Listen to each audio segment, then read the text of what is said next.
uma coisa assim que eu acho que simboliza isso, que é o fato de a gente fazer o percurso, muitas vezes, a pé para a escola, e nós sempre somos interpeladas nesse percurso, né? As pessoas falam, oi, bom dia, querem ser gentis, né? E, em geral, as pessoas dizem, está indo para o hospital? Né? Como se esse fosse o único destino possível para uma criança que está numa cadeira de rodas, com mochila, né? Indo para algum lugar de manhã, só pode ser hospital, impossível que seja a escola. Mas, quando, eventualmente, a gente pega o táxi acessível, que é o táxi que a prefeitura também coloca para circular nas comunidades, né, nas favelas, para levar as crianças com deficiência para a escola, esse taxista nunca acha que ela está indo para o hospital. Ele sempre diz, está indo para a escola hoje, né, mocinha? Porque ele sabe que as crianças com deficiência estão na escola, né? E os dados que a professora Zara apresentou não negam isso.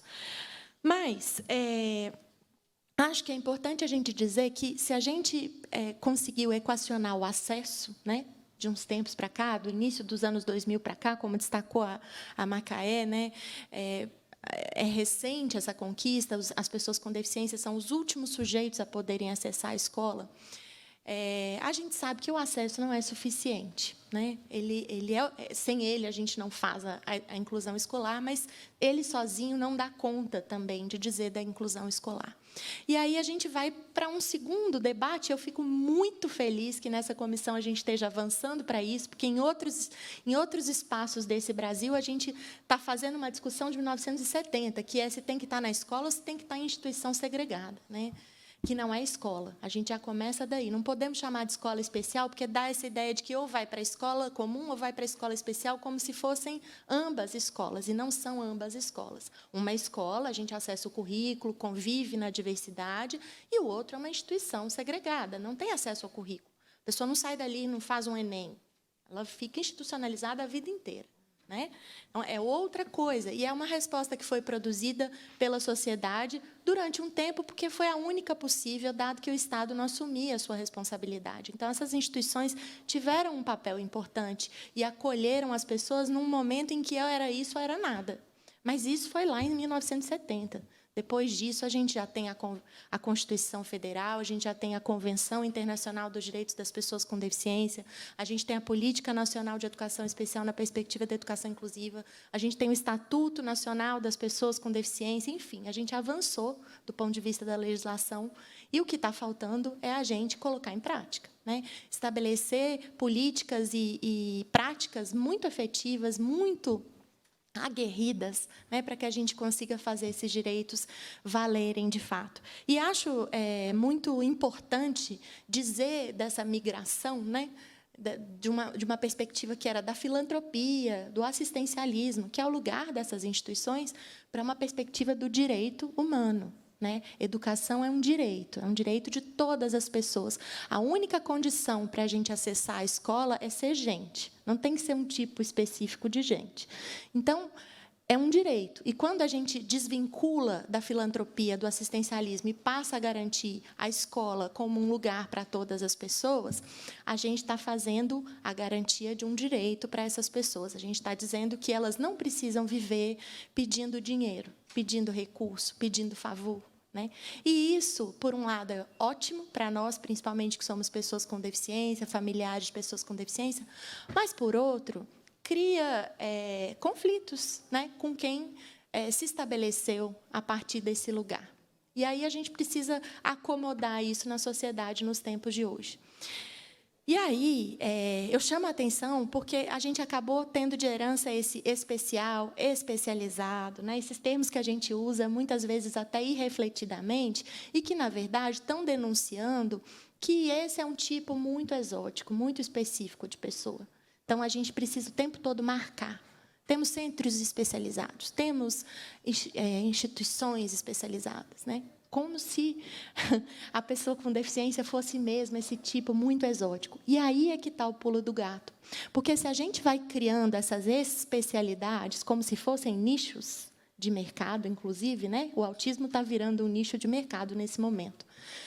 A gente deixa de perder a perspectiva da universalidade da escola, que é para todo mundo, que não é para tipo específico de gente, né? A gente não trabalha nessa perspectiva. A gente reconhece a diferença, reconhece a diversidade e se organiza a partir dela, né? E não vai fazendo ali os bloquinhos, os nichos, como se isso fosse... Perdão que eu estou de costas para você. Como se isso fosse... fôssemos tipos muito exóticos de gente. Então, estou dizendo isso, mais uma vez, resgatando. Né? Queria, nesse momento, te convidar para assistir um resumo que o canal de Educação fez sobre uma discussão ocorrida na Assembleia Legislativa no último dia 16 de maio e que tratou sobre a necessidade de se criar um ambiente acolhedor nas escolas públicas envolvendo políticas mais abrangentes. Olha, pessoal, nós vamos assistir agora depoimentos impressionantes e uma aula, vamos dizer assim, sobre a questão da inclusão que deve acontecer em todos os espaços públicos, pessoal, na coletividade. O canal de Educação assistiu essa audiência e preparou aqui um resumão com as principais falas, com as principais apresentações.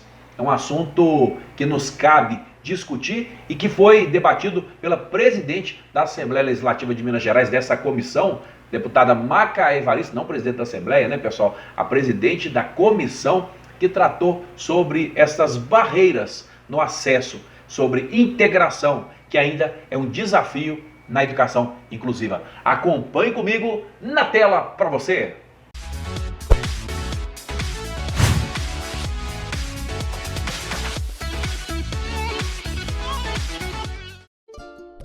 Para a gente não cair nessa cilada, porque às vezes a gente vai enumerando tudo que secretarias, escolas têm, monitores, centros especializados, e isso, primeiro, não necessariamente isso significa acessibilidade, e segundo, não é isso que significa um sistema de educação verdadeiramente inclusivo. Quando a gente vai criando esses mecanismos, muitas vezes a gente vai criando maneiras de que aquela criança atrapalhe menos. Então, tem um monitor com ela, tem um profissional de apoio com ela, tem um centro especializado nela. E aí, a escola não precisa mudar a sua prática, ela não precisa se recriar, ela não precisa se repensar, ela não precisa pensar em quantos alunos estão dentro da sala de aula, ela pode continuar com 40, 50 lá dentro. Né? Ela pode continuar remunerando mal os professores, porque eu vou criando aqui os puxadinhos e não faço a transformação que tem que ser feita, que é no sistema de ensino. É isso que é acessibilidade. Não é você simplesmente dar acesso ao que está posto, é você transformar o que está posto a partir da perspectiva dessas pessoas que foram historicamente marginalizadas, historicamente expulsas da escola.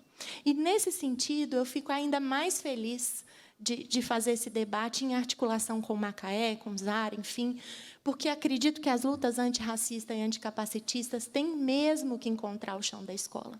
Quando a gente está falando de deficiência no Brasil, a gente está falando de pessoas pobres, porque a deficiência também é produzida pela negligência, pela pobreza. Né? A gente tem toda uma geração de pessoas com microcefalia no Brasil, em razão da crise sanitária da Zika vírus, no Nordeste. São pessoas que eram das periferias, né? E que estão hoje também lidando com essa dificuldade de acesso às instituições de saúde, de escola, e etc. É uma deficiência produzida pela negligência do Estado. Não tinham condições dignas de moradia, adquiriram a deficiência em razão disso. E isso é no Brasil. O motorista de aplicativo que trabalha 14, 16 horas por dia e que se acidenta e vai adquirir uma deficiência porque ele está vivendo em condições insalubres de trabalho, ele está adquirindo uma deficiência não por uma coisa fortuita, né? É por péssimas condições de trabalho. Então, no Brasil, a gente tem uma população vultuosa de pessoas com deficiência porque tem muita desigualdade. E a gente sabe que pobreza no Brasil tem cor. Né?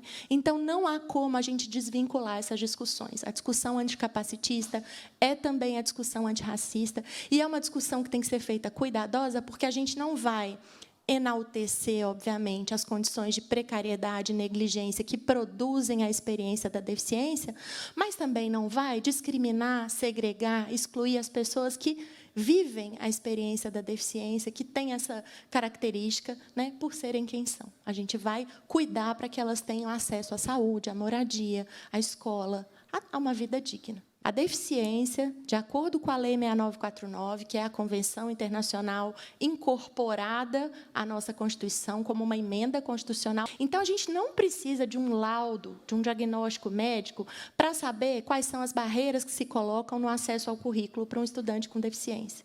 Não precisa do médico dar o CID para isso. O diagnóstico que tem que ser feito é pedagógico.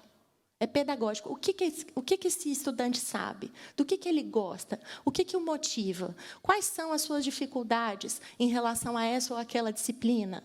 É esse que é o diagnóstico que tem que ser feito. E aí, o professor regente ou o professor de atendimento educacional especializado, que vi pouco ser citado aqui, ele é que vai acionar a equipe multidisciplinar quando e se fizer necessário, para uma postura, um determinado material, que ele queira ali um aconselhamento, mas isso não é a primeira condição.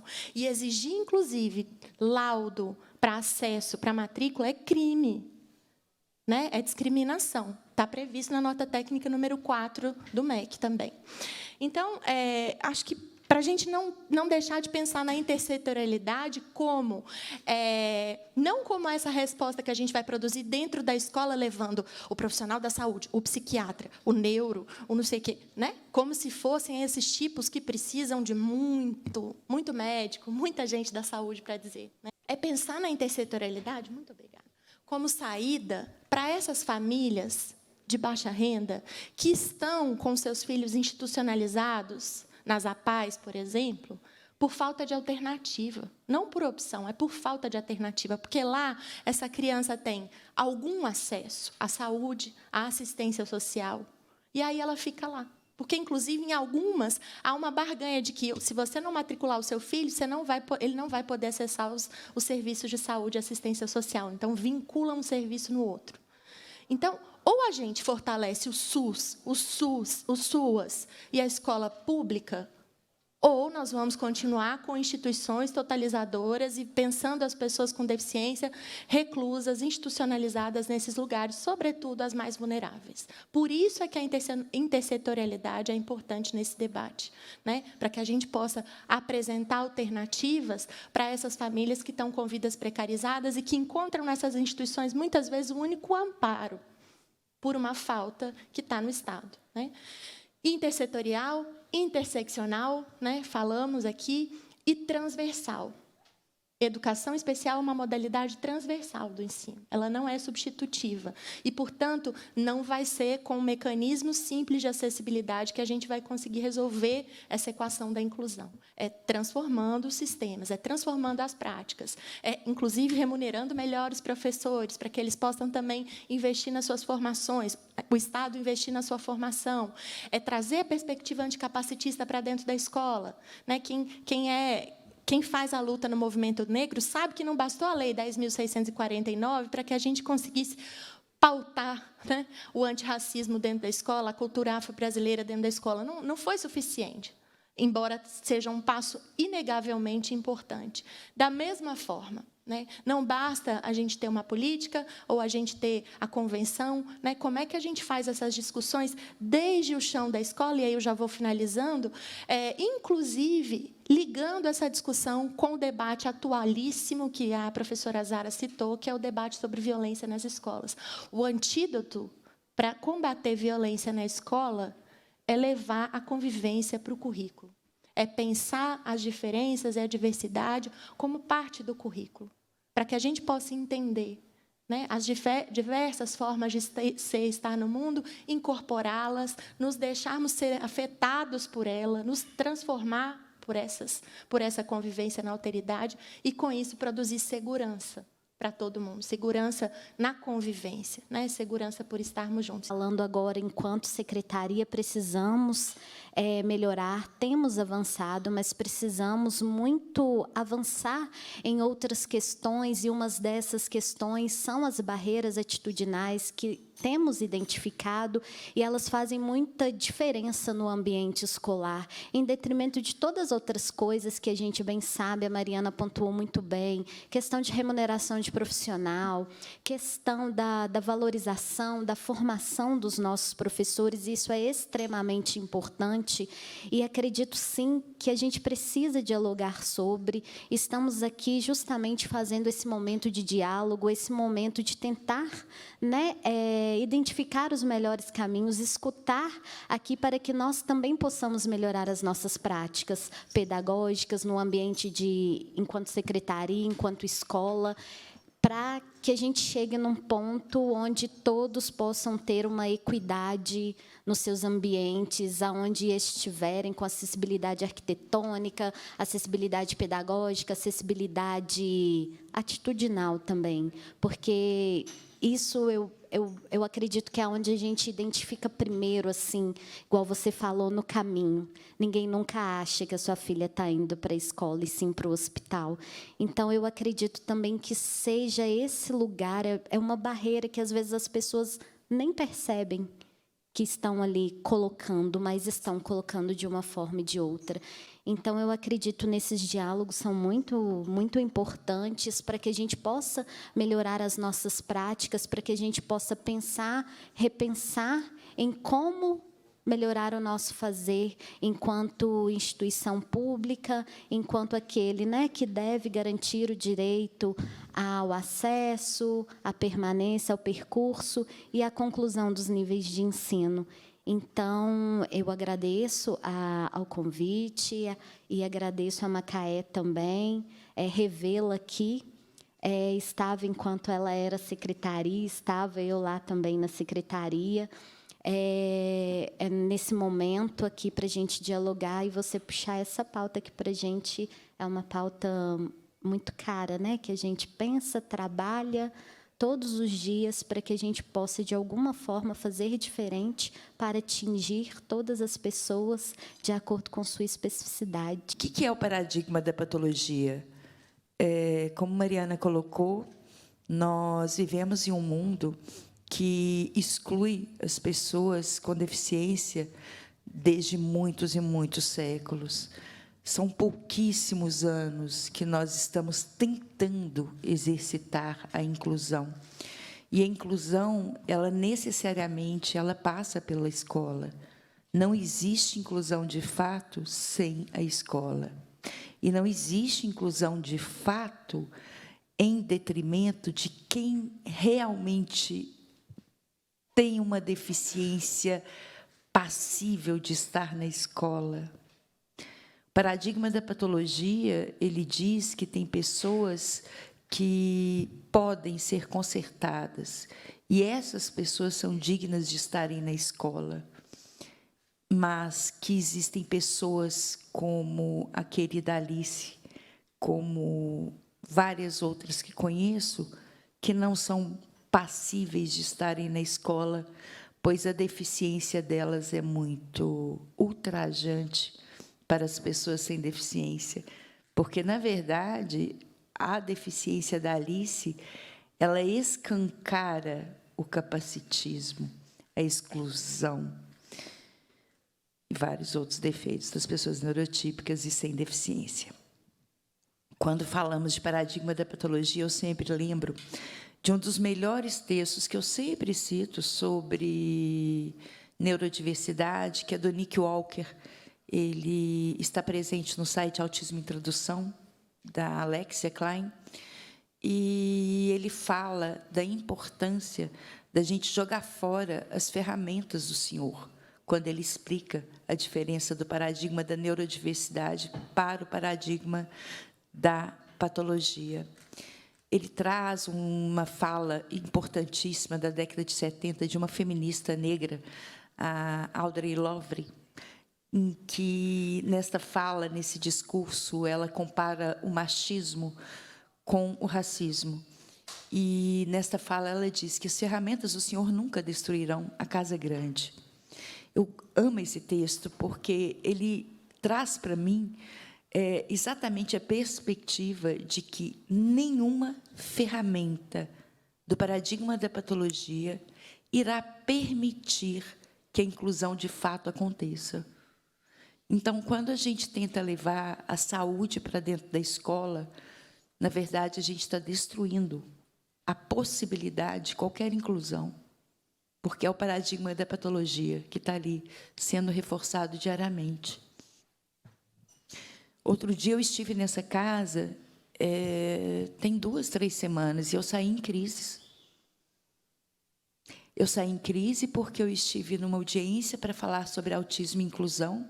Eu sou uma pessoa autista, eu sou mãe de uma criança autista, e eu fui obrigada a ouvir de um profissional que estava ao meu lado, gritando ao meu lado, não entendendo a minha hipersensibilidade auditiva, que autismo era causado por má alimentação, por telas, e que a gente precisava mudar isso. E, ao mesmo tempo, tendo como presidente da comissão uma pessoa sem deficiência. Como assim, uma pessoa sem deficiência como presidente da Comissão de Direito das Pessoas com Deficiência? Um médico, que disse que provavelmente ele foi escolhido para ser presidente porque ele trabalhou muito com órtese e prótese. É aviltante. E quando eu coloquei todo o meu sentimento de ofensa pelo que eu estava ouvindo, não somente eu, como a Nicole, uma outra autista que estava lá, ele disse que a gente tem que respeitar as opiniões alheias. Eu fiquei absurdada, eu estou na casa do povo, onde a lei é feita. Nós temos uma legislação, uma das legislações mais avançadas do mundo, em relação à inclusão, à acessibilidade, mas é uma legislação que, por enquanto, ela não é de fato, porque ela não entra na cabeça das pessoas, porque o paradigma da patologia é ainda a escolha da maioria da sociedade. Então, enquanto a gente estiver discutindo apenas legislação, nós não vamos avançar. Nós precisamos discutir prática. E a prática ela só acontece quando a criança com deficiência está dentro da escola. Não adianta comemorar ou chorar porque um governador barrou um centro de referência específico para autista, porque não deve existir centro de referência específico para autistas. Não deve existir nada específico para determinadas deficiências, porque isso é discriminação com base na deficiência. Uma coisa é meu filho ter uma escola que tem um ambiente modulado para suas necessidades. Outra é criar uma escola para uma pessoa como meu filho, como se ele não coubesse dentro da escola regular. Ele cabe, sim. Eu sou uma pessoa com deficiência passável. Pouquíssimas pessoas passaram por mim e saberão que eu tenho uma deficiência. Mesmo com todos os remédios que eu tomo todos os dias. Isso não é motivo para as minhas dificuldades serem questionadas e nem para as competências do meu filho serem ignoradas. Eu não quero consertar o ser vivo. Eu quero consertar o mundo. Eu sou adestradora canina. Eu estou todos os dias trabalhando com modificação comportamental, que é o que os tutores me pedem. E eu chego em casa, na casa dessas pessoas, e eu tento, na verdade, mudar a comunicação entre aquele animal, aquele ser vivo, e aquelas pessoas que estão em casa, porque, no fundo, é sempre uma falha na comunicação, porque nós temos espécies diferentes tentando conviver e que, muitas vezes, não se compreendem, porque também existe ali uma ideia de hierarquia, de que o ser humano está acima daquela outra espécie, então ele deve mostrar àquela outra espécie como ele deve agir, ao invés de tentar entender as necessidades daquela espécie. Parece que não tem nada a ver com a inclusão, mas tem tudo a ver. Porque, infelizmente, como eu disse, já tenho amigos neurotípicos, mas a maioria se acha superior às pessoas neurodiversas. E acham que é um favor quando nós estamos dentro da escola. Não é favor, é um dever. A diversidade é dádiva na natureza. E quem trabalha com o meio ambiente sabe disso. Qualquer mudança no equilíbrio da diversidade da natureza, nós temos problemas gravíssimos. Da mesma coisa, dentro da escola, dentro do trabalho, dentro da nossa sociedade. A diversidade é dádiva. Já disse Temple Grandin, o mundo precisa da diversidade de mentes. E eu incluo, e de corpos. Não é favor colocar crianças com deficiência na escola, porque as crianças sem deficiência são as que mais ganham com a nossa presença ali dentro. Eu peço, para além da gente discutir legislações, que a gente possa realmente compreender o que é a inclusão. E a inclusão, ela passa longe do paradigma da patologia. Ela passa longe do modelo biomédico. Vamos esquecer medicina quando se fala de educação. Então, eu quero muito pedir a quem está aqui dentro, né, principalmente as deputadas dessa comissão, escutem as pessoas com deficiência. Tragam as crianças com deficiência aqui para conversarem, discutirem, saber o que elas passam dentro das escolas. Isso vai muito além de uma coisa fria. Meu filho está há 1 mês chorando porque ele não tem amigos na escola. Isso não é inclusão. E eu vou mudá-lo de escola. Mas não era o que eu queria fazer, porque, como a Mariana mesmo já colocou, a gente não tem que mudar de escola, a gente tem que mudar a escola. ABA é hoje a terapia com evidências utilizada para normatizar crianças autistas. E hoje nós temos um lobby gigantesco, no Brasil inteiro, querendo colocar a ABA dentro das escolas. Isso é um absurdo, isso é grave. Nós não podemos permitir isso. Nós não podemos permitir que o paradigma da patologia seja mais forte que o nosso sentimento de amor, de sociedade e de união. Porque, quando se fala de inclusão, a gente também está falando de afeto, a gente está falando de amor. E amar é revolucionário, principalmente em tempos de violência, porque a violência e o amor, eles não estão andando juntos, nunca andarão juntos. Se a gente quer impedir violência, a gente tem que ter amor. E se, para ter amor, a gente tem que ter inclusão, tem que ter acessibilidade. Eu peço a vocês, vocês têm aí um poder grande de fazer realmente diferença na nossa vida, na vida de todos nós. Não deem ouvidos ao paradigma da patologia. Estudem a neurodiversidade, estudem a diferença dos corpos e tragam esses corpos para cá, essas mentes para cá, para vocês ouvirem o que todos nós temos a dizer, que é muita coisa.